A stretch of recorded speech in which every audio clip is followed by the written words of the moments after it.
नमस्कार दोस्तों, स्वागत है आपका A to Z स्टोरीज अद्भुत ऑफिशियल पर। साधु संत फकीर गुरु रहबरों की सदा ही जय जयकार।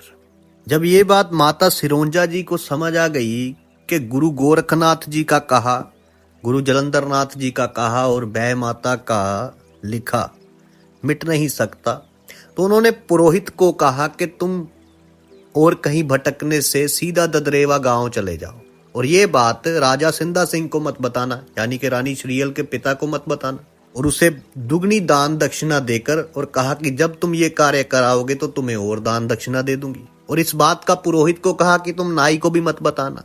अब पुरोहित जी अपनी मुट्ठी गर्म देखकर फूले ना समाये। उन्होंने अपने मन में विचार किया, घबराने से काम नहीं चलेगा, भगवान सब भली करेंगे। मेरे लिए तो जैसा राजा वैसी रानी, मैं नाई से नहीं कहूंगा ये भेद बरी राम कहानी। इन मोहरों की थैली को यहीं कहीं समुद्र के किनारे छिपा जाऊंगा और वापस आने पर जब मौका मिलेगा निकाल कर अपने घर ले जाऊंगा। ठाकुर जी का एक खूब बड़ा मंदिर बनवाकर उसका महंत बन जाऊंगा और जो ठाकुर जी के चढ़ावे में धन आएगा उससे खूब माल खाकर और भांग के लोटे घोट घोट कर अपने घनिष्ठ मित्रों को पिलाऊंगा। शंकर भगवान और देवी पार्वती जी के गुण गाऊंगा। इस प्रकार सोच विचार कर रानी सिरोंजा को आशीर्वाद दे और मोहरों की थैली कमर में बांध नाई को अपने साथ ले राजा सिंधा सिंह की बग्गी इन दोनों को समुद्र किनारे छोड़कर वापस चली गई। तो उन्होंने नाई से कहा, मैं समुद्र किनारे स्नान ध्यान करता हूं, तब तक तुम नाव की खोज बीन करो। बंधुओं, नाई तो नाव को तलाश करने चल पड़ा। पंडित जी ने देखा नाई काफी दूर चला गया। तब उन्होंने चुपके से एक पुराने पेड़ की जड़ में मोहरों की थैली छिपा कर गाड़ दी और ऊपर से जमीन बराबर दी, जिससे किसी को कुछ भी पता ना लगे। कभी कभी पंडित जी के मन में ये प्रेरणा उठती थी कि कहीं ये अधर्म की कमाई अनर्थ का ही काम न कर डाले। मुझे पुरोहित होकर बेईमानी करना शोभा नहीं देता। ये सब धर्म कर्म के विपरीत बात है। किसी ने ठीक ही कहा है, ब्राह्मण हो चोरी करे, विधवा हो पान चबाए, वैश्या बनकर धर्म बिचारे सीधे नरक में जाए। इस वजह से इस थैली की कथा नाई को जरूर बता देनी चाहिए, परंतु रानी सिरोंजा ने भेद खोलने को मना कर दिया है। जिसका खाए उसका गाए, इसलिए नाई से भेदभाव इस समय छिपाने में ही हम सब की भलाई है। रानी सिरोंजा के बताए अनुसार कार्य कर आने के बाद यहाँ पहुंचने पर इस नाई को बिना भेद बताए इसका हिस्सा ईमानदारी के साथ जरूर दे दूंगा। अगर ना भी दूं तब भी कोई हर्ज नहीं। उस समय जो होगा देखा जाएगा। पंडित जी अपने मन की प्रेरणा के अनुसार इस प्रकार तर्क वितर्क कर राम नाम जप रहे थे। तो उसी समय माया रूपी नाव सामने आकर खड़ी हो गई। थोड़ी देर बाद जब नाई को कहीं नाव ना दिखाई दी तो वे वापस आ पहुंचा। अपने सामने समुद्र के किनारे नाव खड़ी देखकर बड़ा प्रसन्न हुआ और झटपट सारा टीके का सामान नाव पर चढ़ाकर फिर पंडित जी महाराज को नाव पर सहारा देकर चढ़ा दिया और स्वयं भी नाव पर सवार हो गया। जब नाविक ने देखा अब कुछ चढ़ाने को बाकी नहीं रहा, तो पंडित जी की आज्ञा लेकर भगवान भोलेनाथ का स्मरण कर नाव खेनी शुरू कर दी। पंडित जी ने नाव खेने वाले मलाह के चेहरे पर देवताओं के समान तेज देखकर पूछा, तुम कहाँ के रहने वाले हो? तो उसने कहा, मुझे गुरु जलंधर नाथ योगी जी ने भेजा है। तुम्हें ही तो भारतवर्ष पहुंचने के लिए समुद्र पर जाना है। पुरोहित जी की आज्ञा अनुसार दोनों मल्लाहों ने इस प्रकार नाव खेनी शुरू कर दी जैसे मोटर कार सड़क पर दौड़ती जा रही हो। दिन ढल जाने पर शाम के वक्त समुद्र के अंतिम तट पर नाव जा लगी।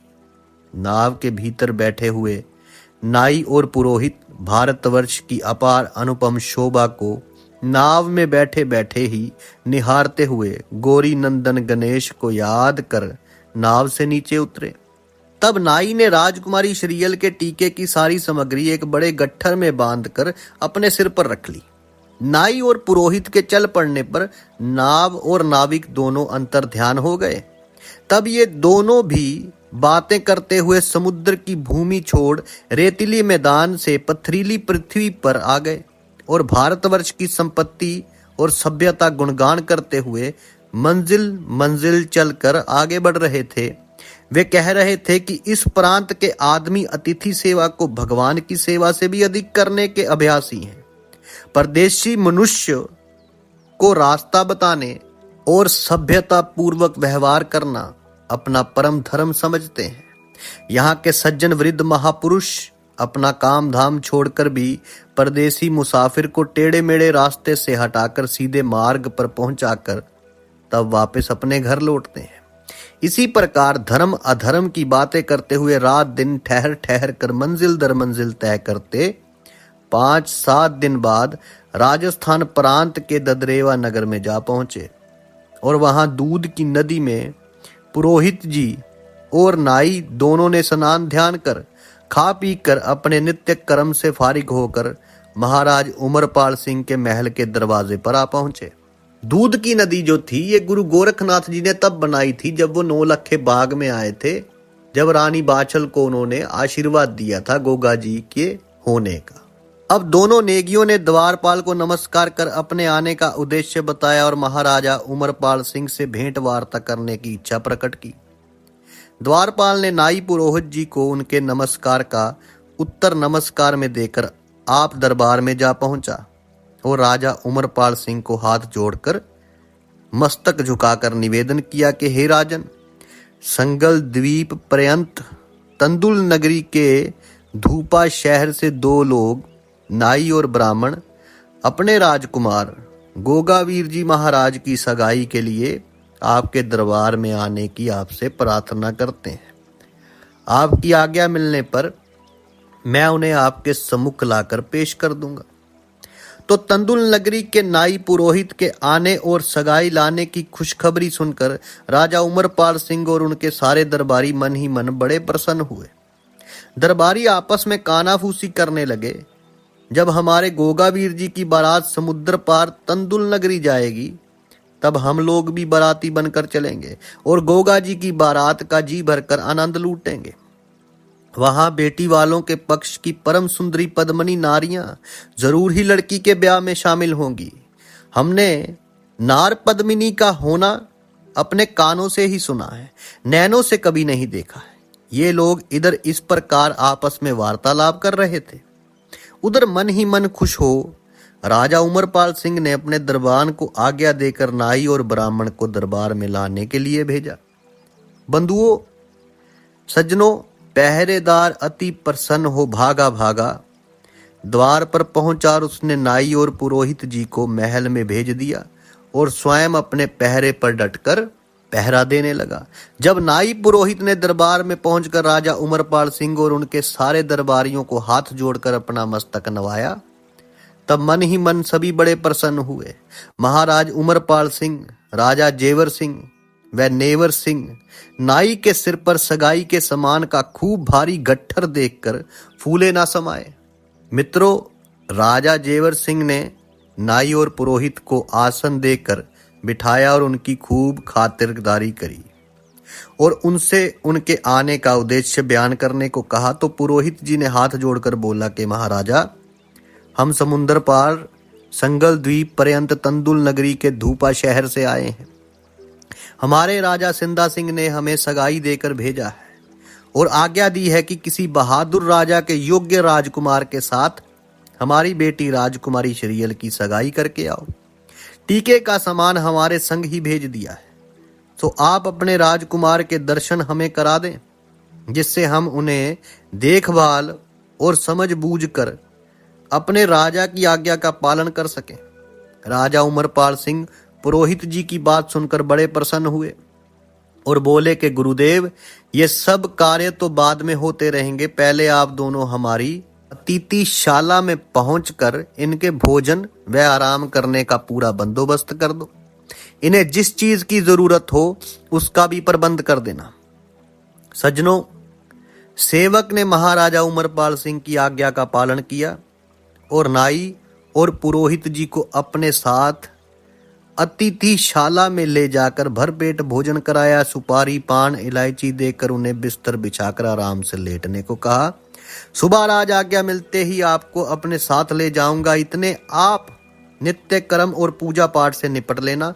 इतना कहकर चपरासी पुरोहित जी के चरण छूकर और नाई को नमस्कार कर विदा करके अपने घर चला गया। इधर नाई और पुरोहित जी अपने अपने पेट पर हाथ फेर कर काफी रात तक वार्तालाप करते रहे और महाराजा उमरपाल सिंह के बंगले की सजावट देख कर कहने लगे, इस राजा का कैसा सुंदर सुनहरी खंभों वाला 12 द्वारी का बंगला है, जिसके 18 द्वारी के दालान हैं और बैठक 88 खंभों वाली है, जिसके सभी खंभों में भांति भांति के सुंदर सुनहरी नग जड़े हुए हैं, जिनकी शोभा ही न्यारी है। बंगले के भीतर कहीं ब्राह्मण वेद पाठ कर रहे हैं, कहीं यज्ञ हवन हो रहा है, कहीं दूधिया भंग गोट रही, तो कहीं कंचनी का नाच हो रहा है, कहीं तबले सितार बज रहे हैं, तो कहीं ढोल मृदंग, कहीं खुशबूदार फुहारे छूट रहे हैं, तो कहीं गुलाब केवड़े के शरबत बंट रहे हैं, कहीं कुर्सी पर बैठे क्षत्रिय अपनी अपनी मूछ उमेट रहे हैं, तो कहीं देशी विदेशी महाराज ओहदेदार करीने से कुर्सी मूड़ों पर बैठे हैं, कहीं लक्ष्मी की वर्षा हो रही है। इस प्रकार नाई पुरोहित बहुत देर वार्तालाप करते हुए गहरी निद्रा में सो गए। कई दिन के थके हारे पड़कर ऐसे सोए कि उन्हें अपने तन बदन की सुध-बुध भी ना रही। जब सुबह सेवक ने आकर इन दोनों को जगाया, तब आंख मलते हुए हड़बड़ा कर उठ बैठे और राम नाम जपते दोनों नित्य कर्म से फारिग हो सगाई के समान का गट्ठर नाई के सिर पर धरकर दरबार में आ पहुंचे। अब आगे क्या हुआ ये आपसे साझा करेंगे अगली वीडियो में। तब तक के लिए आप सबका धन्यवाद। आप सबके भीतर बसे उस परमात्मा को मेरा प्रणाम। साधु संत फकीर गुरु रहबरों की सदा ही जय जयकार। अड़क निरंजन।